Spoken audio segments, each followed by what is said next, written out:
Hey guys, today I'm teaching you how to be invisible on the Waze app on your phone. If you don't want other Waze users to see your profile as active or receive your location information, here's how to change your privacy settings. First, open the Waze app on your phone. Tap the menu icon, then select Settings. Look for the privacy settings and open them.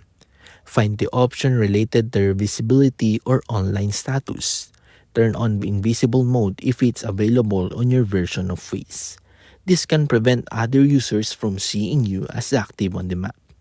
You can also review your location sharing settings and disable any sharing options you don't want to use.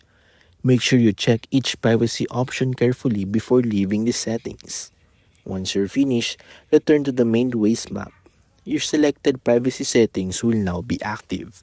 And that's how to be invisible on the Waze app.